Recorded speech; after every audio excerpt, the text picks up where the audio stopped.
Hello students, welcome to my channel. I am Prajakta Gite. आज हम start कर रहे हैं बेसिक अकाउंटिंग टर्म्स।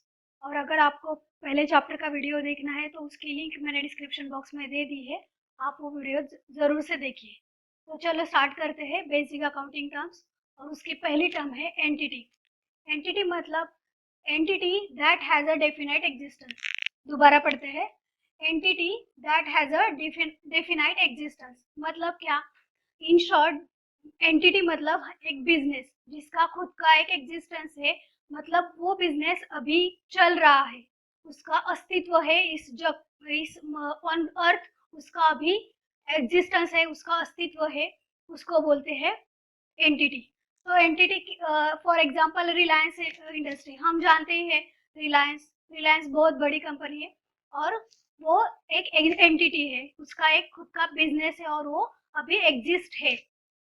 तो एंटिटी में क्या क्या कौन से बिजनेस आते हैं? तो एंटिटी में प्रोप्राइटरशिप आती है, मतलब एक इंसान अपना बिजनेस स्टार्ट कर सकता है।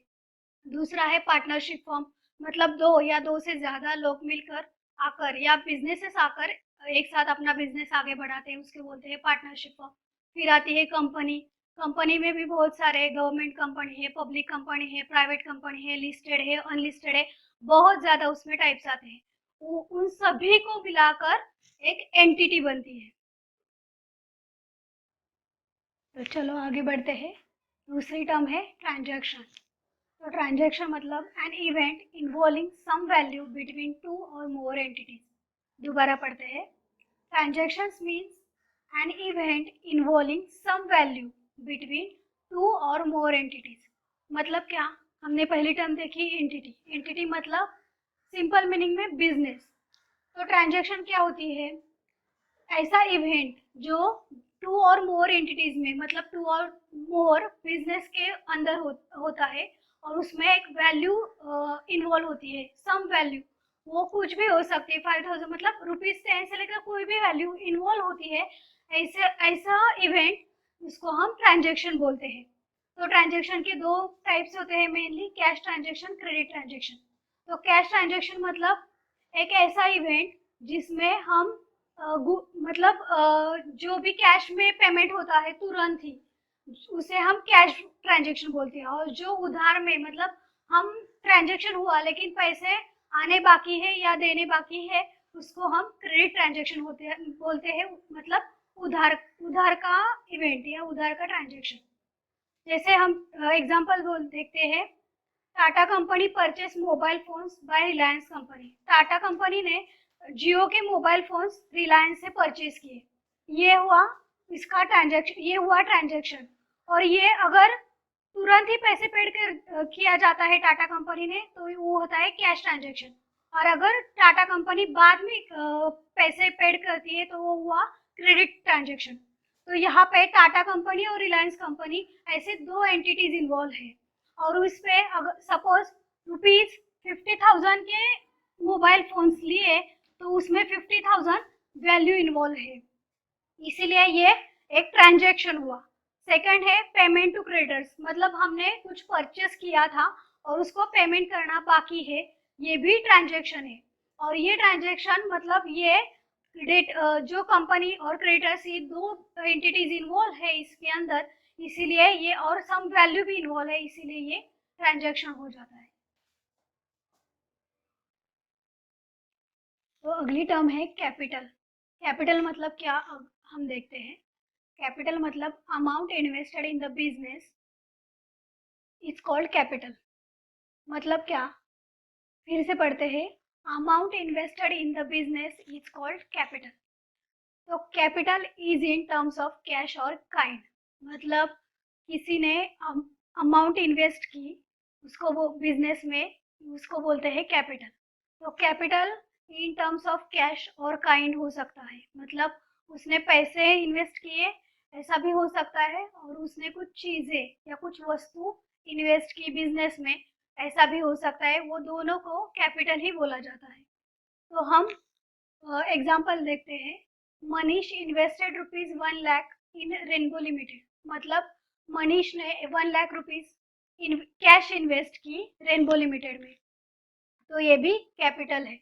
सेकेंड एग्जाम्पल है, mister Raj invested machinery for ₹50,000 to in business, मतलब उसने मशीनरी इन्वेस्ट की, 50,000 रुपीज की मशीनरी इन्वेस्ट की, तो मशीनरी इन काइंड हो गया, वो भी कैपिटल ही माना जाता है। तो capital is an obligation in perspective of business, business के नजरिए से देखा जाए तो कैपिटल एक ऑब्लिगेशन है, बिजनेस के लिए वो ऑब्लिगेशन है। ऑब्लिगेशन मतलब हैव टू पे, कैपिटल अगर बिजनेस बंद हो जाता है तो कैपिटल पे करना पड़ता है बिजनेस को, इसीलिए capital is an obligation in perspective of business and वो ऑब्लिगेशन है, इसीलिए कैपिटल बैलेंस शीट के लायबिलिटी साइड में दिखाया जाता है। Therefore capital is shown on liability side of balance sheet. ये हुआ कैपिटल टर्म्स। तो आगे की टर्म है ड्रॉइंग। तो पहले हमने देखा कैपिटल, कैपिटल मतलब अमाउंट इन्वेस्टेड इन बिजनेस। अब हम देखते हैं ड्रॉइंग। ड्रॉइंग मतलब विड्रॉवल ऑफ मनी और goods by the owner for personal use from the business. फिर से पढ़ते हैं, ड्रॉइंग मतलब विड्रॉवल ऑफ मनी और goods by the owner for personal use from the business. मतलब क्या, मतलब बिजनेस में हमने इन्वेस्ट किया, वो होता है कैपिटल, लेकिन जो इन्वेस्ट किया उससे कुछ पैसे या फिर कुछ गुड्स हमने विड्रॉ कर दिए, वो होता है ड्रॉइंग। तो हमने पहले इन्वेस्ट किया वो कैपिटल, और जो निकाल लेते हैं कैपिटल के बाद ड्रॉइंग आता है। इसीलिए हमने जो इन्वेस्ट किया उसमें से ही कुछ पैसे या फिर कुछ गुड्स हम निकाल लेते हैं फॉर पर्सनल यूज, सिर्फ और सिर्फ हमारे पर्सनल यूज करने के लिए हम वो निकालते हैं, उसको बोलते हैं ड्राइंग। तो ड्राइंग क्या करता है, हम पैसे निकाल देते हैं या फिर गुड्स बिजनेस में से पर्सनल यूज के लिए निकाल देते हैं, इसीलिए ऑब्वियसली हमारा कैपिटल रिड्यूस हो जाता है, कम हो जाता है। तो ड्राइंग्स रिड्यूसेस द कैपिटल। हम एग्जांपल देखते हैं, वो पिछले जो हमने कैपिटल के लिए लिए थे वही एग्जांपल हम आगे देखते हैं। Manish invested 1 lakh rupees in business, Manish ने कैश 1 लाख रुपीज बिजनेस में इन्वेस्ट की, तो वो यहाँ तक उसका कैपिटल हो जाता है। फिर थोड़े दिन बाद वो क्या करता है, वो विड्रॉ कर देता है 10,000 rupees for his personal use. उसने बिजनेस में से 10,000 रुपीज उठा लिए, मतलब उसने पर्सनल यूज के लिए ले लिए, तो फिर वो उसका ड्राइंग्स बन जाता है। और ऑब्वियसली उसने बिजनेस में से 10,000 रुपीज ले लिए, इसीलिए अब उसका कैपिटल 90,000 रुपीज का ही हो जाता है, तो कैपिटल उसका रिड्यूस हो जाता है। अब सेकंड एग्जांपल है जो हमने राज का लिया था, राज ने 5,000 रुपीज का गुड्स उसने विड्रॉ कर दिए फॉर पर्सनल यूज, तो ऑब्वियस इसका भी कैपिटल कम हो गया, क्योंकि उसने उस गुड्स बिजनेस में से पर्सनल यूज के लिए उठा लिए हैं। ये हुई ड्राइंग्स टर्म। तो आगे की टर्म है असेट, ये बहुत इंपॉर्टेंट टर्म है। असेट, असेट्स मतलब asset is an economic resource of an enterprise. Asset मतलब क्या, asset is an economic resource of an enterprise, it has monetary value. मतलब एक असेट्स मतलब एक इकोनॉमिक रिसोर्स होता है, जो रिसोर्स होता है जो हमें बिजनेस रन करने के लिए उपयुक्त होती है। ऐसा रिसोर्स जिससे हम बिजनेस रन कर सकते हैं, बिजनेस चला सकते हैं, वो होता है बिजनेस का असेट। तो असेट क्या करते हैं, assets provide economic benefit to the business, मतलब जो इकोनॉमिक बेनिफिट है वो प्रोवाइड करता है असेट बिजनेस के लिए। फॉर एग्जांपल मशीनरी, अगर हमारा प्रोडक्शन का बिजनेस है और बिजनेस के लिए मशीनरी ही नहीं है तो हम प्रोडक्शन कैसे करेंगे, इसीलिए मशीनरी इकोनॉमिक बेनिफिट है, इकोनॉमिक रिसोर्स है बिजनेस के लिए, इसे और ये इसीलिए ये बिजनेस की असेट बन जाती है। तो असेट के दो टाइप्स होते हैं, एक करंट असेट, दूसरा नॉन करंट असेट। तो करंट असेट्स मतलब जो असेट हम विद इन 12 मंथ्स के अंदर, मतलब विद इन 1 ईयर हम रियलाइज कर सकते हैं, मतलब वो असेट बेच के हमें विद इन 1 ईयर हमें पैसे आ जाते हैं, वो होते हैं हमारे करंट असेट्स। और नॉन करंट असेट्स मतलब एक ऐसे असेट रियलाइज करने के बाद हमारे 1 ईयर के बाद हमें वो इन कन्वर्जन ऑफ रुपीज हो जाती है, उसका कन्वर्जन 1 ईयर के बाद हो जाता है, उसको बोलते हैं नॉन करंट असेट्स। मतलब करंट असेट मतलब conversion within 1 year into money. Non current assets मतलब conversion more than 1 year into money, into cash और कैश इक्विवेलेंस। और फिर नॉन करंट असेट के 2 पार्ट्स होते हैं, फिक्स्ड असेट्स और non current investment. Fixed assets मतलब फिक्स्ड रिसोर्सेज इन बिजनेस, इसको बोलते हैं fixed assets. Non current investment मतलब कंपनी की या बिजनेस की इन्वेस्टमेंट वो जो मोर देन 1 ईयर की है, और वो इन्वेस्टमेंट हमने किस में की होती है, बॉन्ड में या शेयर्स में या गवर्नमेंट सिक्योरिटी। शेयर्स मतलब दूसरे किसी बिजनेस के शेयर्स हमने परचेज किए हो तो वो हमारी इन्वेस्टमेंट बन जाती है, या गवर्नमेंट के बॉन्ड्स खरीदी हो, या फिर गवर्नमेंट की कोई भी सिक्योरिटी इस हमारे बिजनेस ने परचेज की हो, वो हम हमारे लिए इन्वेस्टमेंट होती है। और वो इन्वेस्टमेंट अगर मोर देन 1 ईयर की हो तो वो नॉन करंट इन्वेस्टमेंट बन जाती है। तो फिर फिक्स असेट्स के अदर 2 पार्ट्स होते हैं, वो है टेंजिबल असेट्स, अदर है इनटेंजिबल असेट्स। टेंजिबल असेट्स मतलब जो हम देख सकते हैं या फिर उस असेट्स को हम टच कर सकते हैं, वो होते हैं टेंजिबल। इनटेंजिबल मतलब जो हम देख नहीं सकते या फिर जिसको हम टच नहीं कर सकते, वो होते हैं इनटेंजिबल असेट्स। तो टेंजिबल असेट्स में क्या क्या आते हैं, मशीनरी, फर्नीचर, ये जो फिक्स असेट्स है बिजनेस के, जो ये इकोनॉमिक रिसोर्स है, वो हो जाते हैं tangible asset, tangible fixed assets. और इंटेंजिबल जो हम देख नहीं सकते, जो जिसे हम टच नहीं कर सकते, लेकिन वो भी फिक्स असेट्स ही है बिजनेस के लिए। वो कौन से हैं, गुडविल है, पेटेंट है, ब्रांड, हमारे कंपनी का एक ब्रांड होता है, वो हमारा इंटेंजिबल असेट्स है। और कॉपीराइट्स जो हम रजिस्टर करते हैं हमारे कंपनी के, वो भी इंटेंजिबल असेट है। असेट बहुत इंपॉर्टेंट टर्म है इन अकाउंटिंग, तो आप इसे नोट कर लीजिए। असेट के बाद नेक्स्ट इंपॉर्टेंट टर्म है लायबिलिटीज। लायबिलिटीज मतलब लायबिलिटीज आर ऑब्लिगेशन और date that enterprise or business has to pay at some time in near future। फिर से पढ़ते हैं, liabilities are obligations or debt that business has to pay at some time in near future।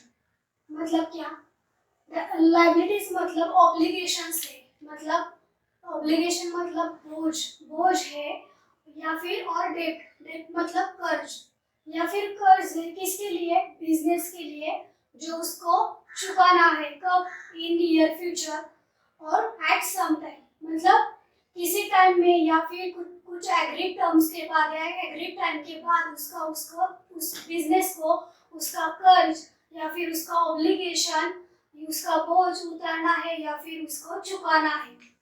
तो example देते हैं, goods purchase for ₹10,000 on credit. हमने उधार पे 10,000 का माल परचेज किया, तो 10,000 उसको, तो ये हो गई लायबिलिटी। 10,000 उसको चुकाना है कब, फॉर 3 मंथ्स। 3 मंथ्स के बाद उसको 10,000 रुपीज देने हैं, ये ऑब्लिगेशन है, इसके लिए, बिजनेस के लिए ये ऑब्लिगेशन है, इसीलिए ये लायबिलिटी है। सेकंड है loan borrow for ₹5 lakh from bank. Bank के पास बैंक ने हमें लोन बोरो किया 5 लाख रुपीस का, और हमने वो बैंक को बोल दिया कि हम वो रिपे करेंगे आफ्टर 5 इयर्स, 5 साल बाद हम वो रिपे करेंगे। तो रिपे करेंगे 5 साल, मतलब इसमें एक सम पीरियड है, एक नियर फ्यूचर है, और हमें ऑब्लिगेशन है, या फिर हमें ये जो बैंक ने जो लोन बोरो किया ये डेब्ट है हमारे लिए, बिजनेस के लिए ऑब्लिगेशन है, इसीलिए ये लायबिलिटी है। कंसेप्ट क्लियर हो गई। अब हम देखते हैं कि लायबिलिटी 2 पार्ट्स में डिवाइड है। जैसे हमने करंट असेट्स और करंट लायबिलिटी, करंट असेट्स और नॉन करंट असेट्स देखे, वैसे ही सेम हम करंट लायबिलिटीज और नॉन करंट लायबिलिटीज देखेंगे। करंट असेट्स मतलब क्या, जो असेट्स हम विद इन 1 ईयर हम कन्वर्ट करते हैं उसको बोलते हैं करंट असेट्स। सेम ईयर जो लायबिलिटी हम विद इन 1 ईयर पे करते हैं उसे हम बोलते हैं करंट लायबिलिटीज। और नॉन करंट लायबिलिटीज, जो लायबिलिटीज हम मोर देन 1 ईयर में पे करते हैं उसको बोलते हैं नॉन करंट लायबिलिटीज। सेम हम एग्जांपल की ओर चलते हैं और देख ये और क्लियर हो जाएगा आपके लिए। तो हमने पहले गुड्स परचेज किए थे 10,000 के लिए फॉर 3 मंथ्स, मतलब उसके पैसे हम 3 महीने के बाद चुका देंगे, तो ये विद इन 1 ईयर हुआ, इसीलिए ये करंट लायबिलिटी है। दूसरा एग्जांपल है, हमने 5 लाख रुपीस बैंक से बोरो किए थे, बैंक से लोन उठाया था 5 लाख रुपीस का, लेकिन हमने बैंक को बोला था कि हम 5 साल बाद ये पे करेंगे। ये 5 साल बाद मतलब मोर देन 1 ईयर है, इसीलिए वो नॉन करंट लायबिलिटी है। तो ये टाइप्स है करंट लायबिलिटीज और नॉन करंट लायबिलिटीज। तो करंट लायबिलिटीज में क्या क्या आते हैं, हमारे क्रेडिटर्स आते हैं, ट्रेड पेबल्स आते हैं, short term borrowings, other current liabilities है। फिर नॉन करंट में क्या क्या आता है, non term long term borrowings आते हैं और अदर लॉन्ग टर्म लायबिलिटीज आती है। ये भी असेट की तरह ही बहुत इंपॉर्टेंट टर्म है लायबिलिटीज। तो नेक्स्ट टर्म है डेटर्स। डेटर्स मतलब कौन? Debtors are person or other entities who own to business an amount for buying goods or services on credit. फिर से पढ़ते हैं। Debtors are person or entities who own to business an amount for buying goods or services on credit. मतलब जो ऐसा person या ऐसा इंसान या एंटिटी मतलब या ऐसा बिजनेस जिससे हमें पैसे आने बाकी है, तो वो हमें पैसे क्यों देगा? क्योंकि उसको हमने गुड्स या सर्विसेज बेचे हैं ऑन क्रेडिट, उधार पे हमने उसको माल बेचा है या उसको उधार पे हमने सर्विस प्रोवाइड की है, इसीलिए उसने हमें पैसे देने बाकी है, इसीलिए वो हमारा डेटर्स हो गया हमारे बिजनेस का। तो फिर एग्जांपल लेते हैं, सपोज हमारा बिजनेस है rainbow limited. Rainbow limited sells goods for ₹5,000 to Raj. तो रेनबो लिमिटेड ने क्या किया, गुड्स बेचे 5,000 के टू मिस्टर राज, और राज ने ऑन क्रेडिट बेचा और राज ने अभी तक पैसे नहीं दिए हैं, उससे पैसे रेनबो लिमिटेड के आने के लिए बाकी है। तो रेनबो लिमिटेड के लिए मिस्टर राज एक डेटर्स है, और डेटर्स है, इससे पैसे आना बाकी है, इसीलिए वो करंट असेट है और वो हम असेट साइड में दिखाएंगे बैलेंस शीट की। तो नेक्स्ट टर्म है क्रेडिटर्स, बिल्कुल ऑपोजिट है डेटर्स से। तो देखते हैं क्रेडिटर्स मतलब क्या। क्रेडिटर्स आर पर्सन और other entities who have to be paid by business an amount for providing goods or services on credit. Debtors हमने देखा कि हमें पैसे आने बाकी थे। क्रेडिटर्स ऐसा है जिसको हमें मतलब हमारे बिजनेस को पैसे देने हैं। क्यों देने हैं? क्योंकि किसी ने हमें गुड्स बेचे हैं या फिर सर्विसेज प्रोवाइड की है, उसके अगेंस्ट हमने अभी तक पैसे दिए नहीं है, इसीलिए हमें पैसे देना बाकी है। तो वो इंसान या फिर वो बिजनेस हमारे लिए क्रेडिटर्स है। तो एग्जांपल देखते हैं, वही हमारा बिजनेस है rainbow limited. Rainbow limited purchase goods for ₹10,000 from Aditya limited. Aditya limited एक एंटिटी है, एक बिजनेस है, उससे हमने गुड्स परचेज किए 10,000 के और हमने अभी तक उसको पैसे दिए नहीं है, हमने उधार पे माल खरीदी किया है। तो इसीलिए आदित्य लिमिटेड के लिए रेनबो लिमिटेड डेटर हो जाता है, लेकिन रेनबो लिमिटेड के लिए आदित्य लिमिटेड क्रेडिटर्स है, क्योंकि आदित्य लिमिटेड को हमने पैसे देने बाकी है, पैसे हमने दिए नहीं है अभी तक, इसीलिए आदित्य लिमिटेड हमारे लिए क्रेडिटर्स है। ये दो टर्म्स क्लियर हो गए आपके, डेटर्स या क्रेडिटर्स। तो डेटर्स कब होते हैं? जब हम क्रेडिट सेल्स करते हैं, मतलब उधारी पर हम सेल करते हैं, बेचते हैं वस्तु या सेवाएं हम उधारी पे बेचते हैं, तब हमें डेटर्स क्रिएट होते हैं। वैसे ही क्रेडिटर्स कब क्रिएट होते हैं? जब हम उधारी पे माल लेते हैं या फिर सेवाएं लेते हैं उधारी पे, तो क्रेडिटर्स क्रिएट होते हैं हमारे बिजनेस के लिए या फिर हमारे कंपनी के लिए। Clear to you? नोट कर लीजिए। तो आगे चलते हैं। आगे की business account basic accounting term है रेवेन्यू, बिजनेस रेवेन्यू। तो पहले देखते हैं रेवेन्यू मतलब क्या। The amount earn by selling the product और for providing services to the customer. फिर से पढ़ते हैं। Revenue, the amount earn by selling the product for providing services to customer. मतलब क्या, रेवेन्यू, बिजनेस को रेवेन्यू कब होता है, इनकम कब मिलता है, तो बिजनेस की कमाई कैसे होती है। तो पहले सेलिंग द प्रोडक्ट, मतलब हमारा बिजनेस का प्रोडक्ट सेल करके, या फिर अगर हम सर्विस प्रोवाइड कर रहे हैं, सर्विस प्रोवाइडर हमारा बिजनेस है, तो वो सर्विस या फिर वो सेवाएं प्रोवाइड करके हमें अर्निंग हो सकती है, वो हमारा रेवेन्यू हो सकता है। तो रेवेन्यू दो टाइप्स के होते हैं, डायरेक्ट रेवेन्यू या indirect revenue. Direct income, indirect income. Direct income मतलब जो हमारा बिजनेस है, मतलब टू सेल द प्रोडक्ट, या प्रोडक्ट सेल करके, गुड्स सेल करके हमें जो इनकम होता है, वो बिजनेस का डायरेक्ट इनकम है, डायरेक्ट रेवेन्यू है। इनडायरेक्ट रेवेन्यू, इनडायरेक्ट इनकम कैसे, जो इनकम इंसिडेंटल टू बिजनेस है, मतलब हमारे बिजनेस का एक्चुअल वो एक्चुअल पर्पस बिजनेस का वो नहीं है, लेकिन एक्चुअल पर्पस हमारा सेलिंग गुड्स ही है, लेकिन हमें ज्यादा का जो फायदा होता है, मतलब हम गुड्स बेच रहे हैं, लेकिन उससे ज्यादा का जो फायदा होता है अदर अदर सोर्सेज से, उसको बोलते हैं indirect, incidental to business revenue. तो वो कैसे मिल सकता है, हमें कमीशन मिला, वो हमारा इनडायरेक्ट इनकम हो गया, इंसिडेंटल टू बिजनेस। हमारे बिजनेस को डिविडेंड मिला, वो हमारा इनडायरेक्ट इनकम हुआ। या फिर हमारे बिजनेस की कोई रॉयल्टी मिल गई, तो डिविडेंड, कमीशन या डिविडेंड या रॉयल्टी, ये हमारे इनडायरेक्ट इनकम है, इसीलिए वो इंसिडेंटल टू बिजनेस है और इनडायरेक्ट रेवेन्यू है, वो डायरेक्ट नहीं है। तो हमें दो टाइप्स की रेवेन्यू या दो टाइप्स की इनकम मिलती है बिजनेस को, डायरेक्टली, इनडायरेक्टली।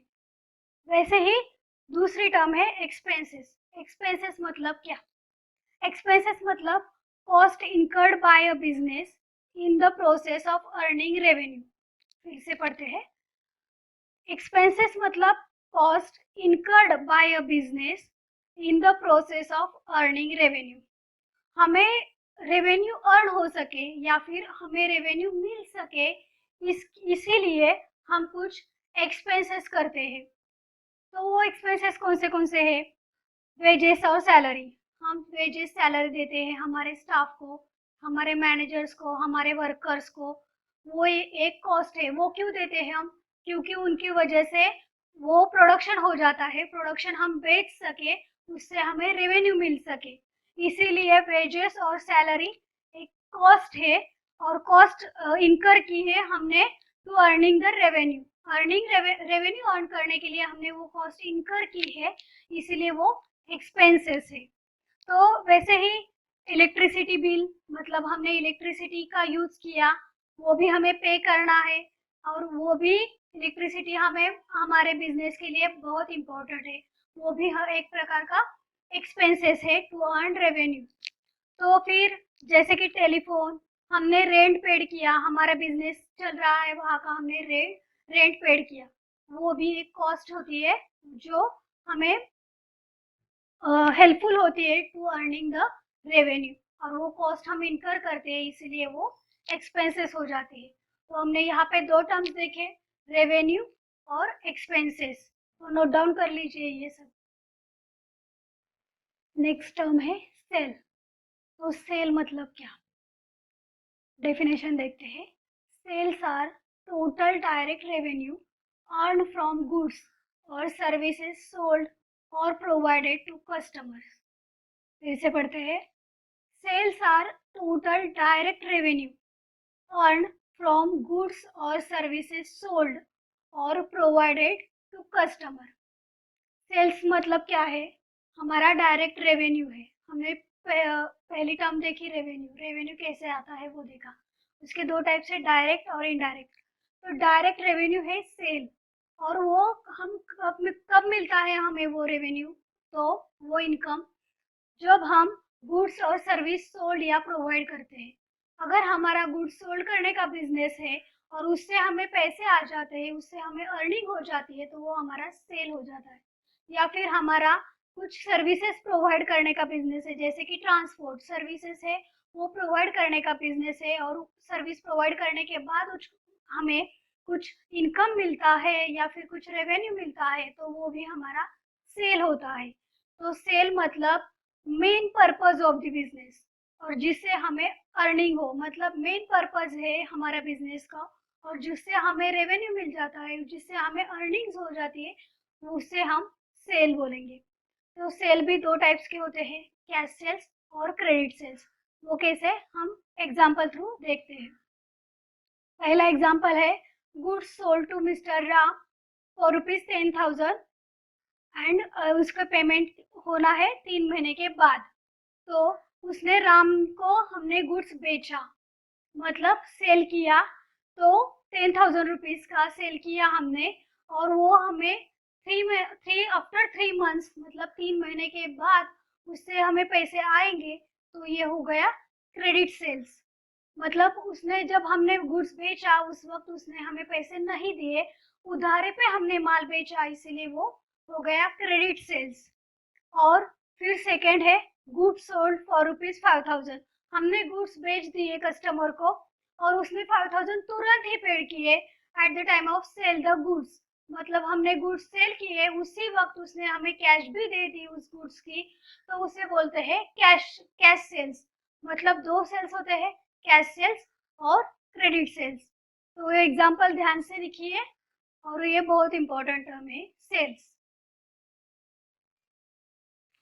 सेल के बाद अगली टर्म है परचेसेस। परचेसेस मतलब क्या, the amount of goods procured by a business for use और सेल। मतलब परचेस मतलब, अगेन पढ़ते हैं, परचेसेस मतलब the amount of goods procured by business for use और सेल। मतलब हमने अमाउंट पेड किया, किस लिए, कुछ खरीदी करने के लिए। ऐसी चीज खरीदने के लिए हमने अमाउंट पेड किया जो बिजनेस के लिए यूजफुल है, या फिर बिजनेस उसे सेल कर सके। ऐसी चीज खरीदी की हमने, उसे बोलते हैं परचेस। परचेस दो टाइप के होते हैं, क्रेडिट परचेस और कैश कैश परचेस। क्रेडिट मतलब हमने कुछ उधारी पे खरीदी किया, उसे बोलते हैं क्रेडिट परचेस, और हमने कैश देके कुछ खरीदी किया, उसे बोलते हैं कैश परचेस। तो हमने क्या क्या यूजफुल है, हमें हमने करने के लिए क्या, सपोज हमें मशीनरी चाहिए, तो मशीनरी हमने खरीदी की, वो हमें यूजफुल है। या फिर हमने गुड्स परचेस किए, वो किस लिए, सेल करने के लिए। तो हम दो, मतलब हम परचेस क्या क्या कर सकते हैं, जो चीज हमें यूज करने के लिए चाहिए वो भी हम परचेस कर सकते हैं, या फिर कुछ चीजें जो हमें सेल करने के लिए चाहिए वो भी हम परचेस कर सकते हैं। तो देखते हैं ट्रेडिंग कंसर्न। यहाँ पे परचेसेस, दो टाइप परचेसेस क्यों करते हैं, दो टाइप के कंसर्न होते हैं यहाँ पे, ट्रेडिंग कंसर्न और मैन्युफैक्चरिंग कंसर्न। तो ट्रेडिंग कंसर्न मतलब जो कंसर्न जो जो बिजनेस सिर्फ और सिर्फ रीसेल गुड्स करने के लिए होता है, वो मैन्युफैक्चरिंग नहीं करता, और उसमें कोई प्रोसेस, किसी भी प्रोसेस इंक्लूड नहीं होती, वो होता है trading concern. For example stationery business, हमने स्टेशनरी परचेज की, सपोज हमने पेन्स खरीदी किए, या फिर पेंसिल्स, रबर, वो सब स्टेशनरी हमने खरीदी की, और खरीदी करके ले आए, परचेस करके ले आए, और वो रीसेल कर दी। हमने उस पर कोई प्रोसेस नहीं की, सिर्फ हमने लिया, खरीदी किया और बेचा, रीसेल किया, उसको बोलते हैं ट्रेडिंग कंसर्न। विदाउट प्रोसेस हमने वो बेच दिया, तो उसे बोलते हैं ट्रेडिंग कंसर्न। दूसरा है मैन्युफैक्चरिंग कंसर्न, मतलब मैन्युफैक्चरिंग बिजनेस। यहाँ पे प्रोसेस होती है, मतलब हम खरीदी करते हैं क्या, रॉ मटेरियल हम खरीदी करते हैं, उस पर प्रोसेस करते हैं, और वो रॉ मटेरियल का प्रोसेस हुआ गुड्स हम फिनिश्ड गुड्स में कन्वर्ट करके उसे बेच देते हैं, उसे प्रोसेस इंक्लूड होती है, इसे बोलते हैं मैन्युफैक्चरिंग। सपोज हमारा टेक्सटाइल का बिजनेस है, तो हम क्या करेंगे, टेक्सटाइल मतलब क्लोथिंग का बिजनेस है, तो उसका रॉ क्या होता है, कॉटन। तो पहले हम कॉटन रॉ जो है वो खरीदी करेंगे, उससे प्रोसेस करेंगे और फिर उससे कपड़ा तैयार करेंगे जो टेक्सटाइल मार्केट में हम बेचेंगे। तो ये हुआ मैन्युफैक्चरिंग कंसर्न। तो परचेस हमें किसके लिए चाहिए? रीसेल करने के लिए चाहिए, यूज करने के लिए भी कुछ चीजें हम परचेस कर सकते हैं। और यहाँ पे हमने ट्रेडिंग कंसर्न, ट्रेडिंग बिजनेस और मैन्युफैक्चरिंग बिजनेस, यहाँ पे हमने दो टर्म्स देखे परचेस के अंडर। ये हुई परचेस टर्म, ये बहुत इंपॉर्टेंट टर्म है, आप उसे नोट डाउन कर लीजिए। तो अगली टर्म है प्रॉफिट। प्रॉफिट मतलब हम बिजनेस क्यों करते हैं? प्रॉफिट मिलने के लिए। तो प्रॉफिट मतलब क्या? तो देखते हैं। Profit, the excess of revenue of a period over its related expenses during an accounting year. फिर से पढ़ते हैं। The excess of revenue of a period over its expenses during an accounting year. मतलब एक अकाउंटिंग ईयर में हमने कितना revenue कमाया, कि हम कैसे हमारे एक्सपेंसेस जाकर हमने कितना रेवेन्यू कमाया, कितना इनकम कमाया, वो हमारा हो गया प्रॉफिट। तो हम उस साल का, मतलब उस साल का प्रॉफिट या उस साल का रेवेन्यू, उस साल का इनकम कंपेयर करेंगे उसी साल की जो एक्सपेंसेस है, जो कॉस्ट हमने इनकर किए उससे। मतलब अगर हमने 2004 में प्रॉफिट कमाया तो 2004 के ही रेवेन्यू और 2004 के ही एक्सपेंसेस हम कंसीडर करेंगे, ना कि 2004 का रेवेन्यू और 2003 के एक्सपेंसेस हम कंसीडर नहीं करेंगे। सेम पीरियड का रेवेन्यू और सेम पीरियड का एक्सपेंसेस ही कंसीडर करेंगे। उसी वक्त हमें एक्चुअल रियल प्रॉफिट मिल जाएगा उस साल का, उसी साल का, उसी सेम ईयर का। तो क्या होता है, अगर हमें प्रॉफिट मिल जाता है तो अगर बिजनेस को प्रॉफिट हुआ तो ऑब्वियस बिजनेस की इन्वेस्टमेंट या फिर बिजनेस का कैपिटल बढ़ जाता है।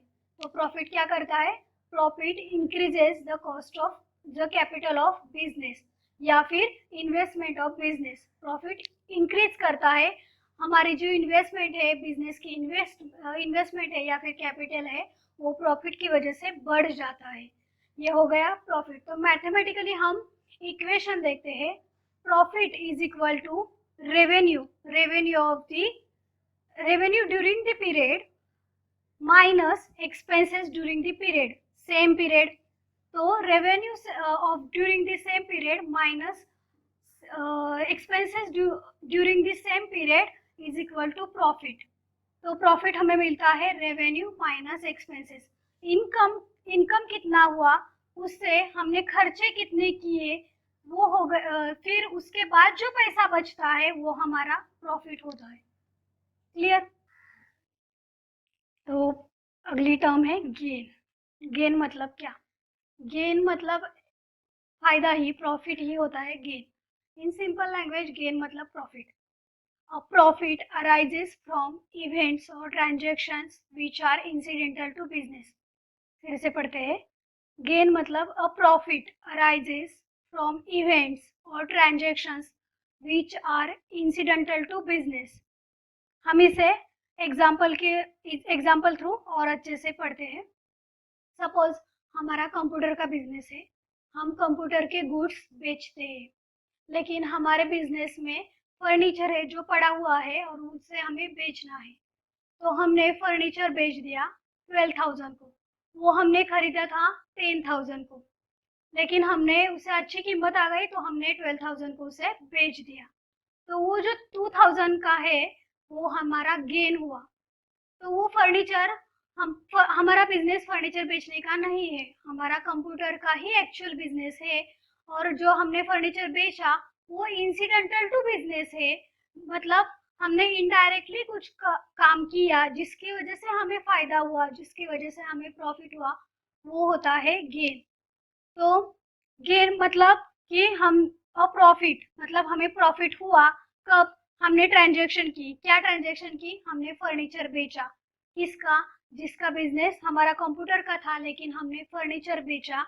जो फर्नीचर हमने क्यों बेचा? क्योंकि वो इंसिडेंटल टू बिजनेस था, बिजनेस का ही फर्नीचर था, लेकिन हमारा एक्चुअल बिजनेस से फर्नीचर सेल करना नहीं है, हमारा कंप्यूटर सेल करना ही है, लेकिन हमने वो पड़ा हुआ था इसीलिए हमने बेच दिया और उससे हमें प्रॉफिट मिला, तो इसे गेन कहते हैं। हम बिजनेस क्यों करते हैं? प्रॉफिट कमाने के लिए। लेकिन हर वक्त ऐसा होता है क्या कि हमें सिर्फ प्रॉफिट ही मिले? कभी कभी हमें लॉस भी इनकर कर सकते हैं। तो लॉस मतलब क्या? लॉस की डेफिनेशन देखते हैं। The excess of expenses of a period over its related revenue। मतलब जो एक्सेस हुए हैं एक्सपेंसेस, जो यहाँ पे मैंने लिखना भूल गई, the excess of expenses of a period over its related revenue. मतलब हमने खर्चे ज़्यादा किए, रेवेन्यू से ज़्यादा खर्चे किए, तो हमें ऑब्वियस लॉस होगा।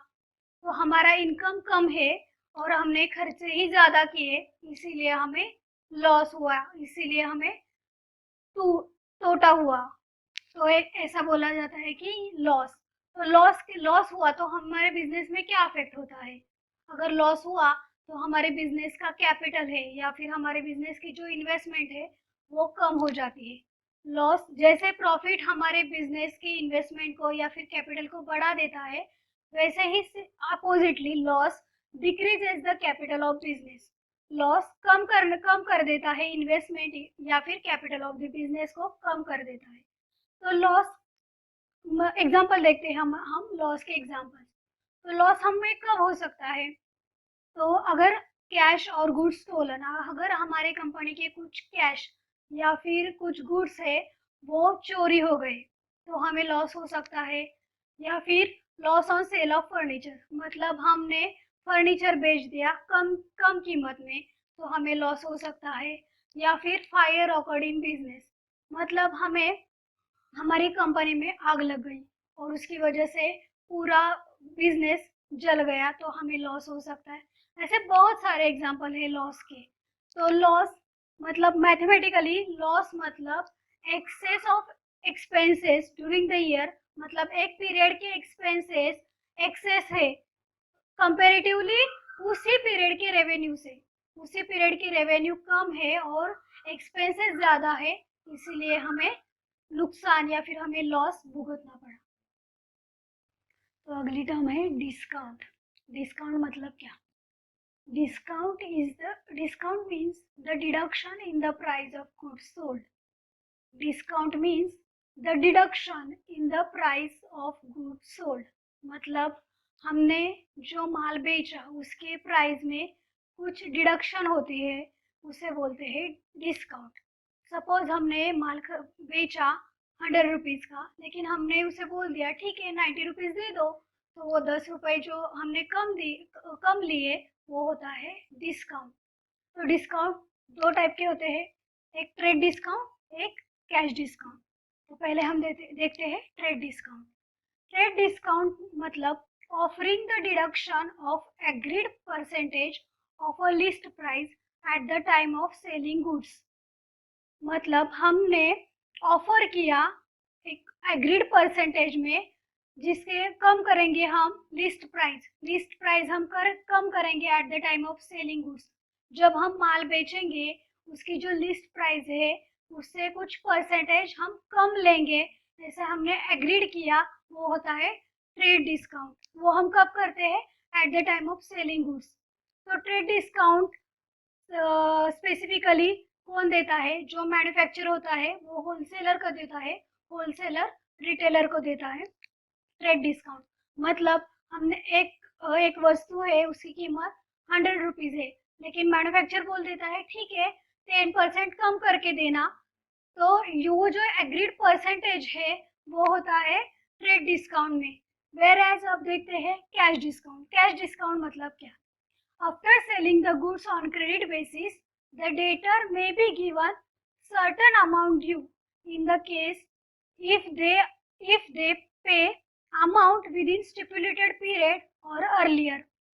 तो ट्रेड डिस्काउंट हम कैसे देते हैं? जब at the time of selling the goods. Where cash discount कब होता है? जब हम माल उधारी पे या फिर ऑन क्रेडिट बेच देते हैं। यहाँ पे एग्जांपल हम देखते हैं। सपोज हमने माल बेचा ऑन क्रेडिट, जनवरी में हमने माल बेचा 6 मंथ्स के क्रेडिट पे 10,000 का। मतलब हमने जनवरी में माल बेचा और उसको बोल दिया कि ठीक है 10,000 रुपीज जून महीने में आफ्टर 6 मंथ मतलब जून महीने में दे देना। लेकिन फिर हम उसके पास अप्रैल महीने में उसके पास गए और हमने बोल दिया कि ठीक है हमने माल बेचा था, तू हमें 10,000 रुपीज देना बाकी है, तो ऐसा कर तू अब हमें 10,000 मत देना, अप्रैल में तू हमें 8,000 रुपीज दे देना और हिसाब बराबर कर देना। तो जो हमने 10,000 के रिप्लेस में हमने 8,000 ही ले लिए उससे इन अप्रैल, नॉट इन जून, तो वो हमें वो होता है कैश डिस्काउंट। मतलब हमने वो जो स्टिपुलेटेड पीरियड था जून का, उससे पहले ही या फिर जून में ही हमने उससे पहले हमने पैसे ले लिए और कम किए, जो एक्चुअल प्राइस थी उससे हमने कम लिए, वो होता है कैश डिस्काउंट। और जो यहाँ पे कैश डिस्काउंट में क्या होता है, पहले तो क्रेडिट बेसिस में माल बेचा जाता है, फिर एक एग्रीड स्टिपुलेटेड पीरियड होता है और उस पीरियड से पहले ही हमने उससे जाकर पैसे ले लेते हैं। और ऐसे ऑफर है या फिर ऐसा डिस्काउंट हम उसे क्यों देते हैं, ताकि हमें प्रॉम्प्ट पेमेंट मिल सके, मतलब हमें जल्दी पेमेंट मिल सके, इसीलिए उसे हम ऐसे ऑफर करते हैं, उसे बोलते हैं कैश डिस्काउंट।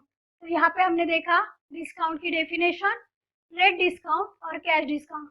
ट्रेड डिस्काउंट कब दिया जाता है, कौन किसको देता है, ऐसे एग्जांपल देखे, और कैश डिस्काउंट क्यों देता है। और cash discount encourage the prompt payment, मतलब कैश डिस्काउंट इनकरेज करता है जल्दी से जल्दी पेमेंट मिलने के लिए।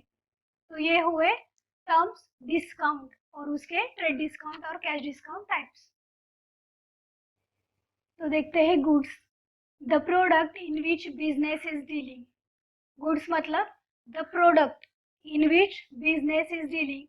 बिजनेस ऐसे जिस प्रोडक्ट में डील करता है, सेल परचेज करता है, वो बिजनेस के लिए गुड्स बन जाते हैं। तो हम एग्जांपल के लिए एग्जांपल थ्रू और क्लियरली आइडेंटिफाई कर सकते हैं। तो गुड्स और असेट्स ये दो अलग अलग टर्म है। तो फिर हम एग्जांपल के थ्रू देखते हैं उसे। Raj has furniture business and he purchase computer from Deep limited.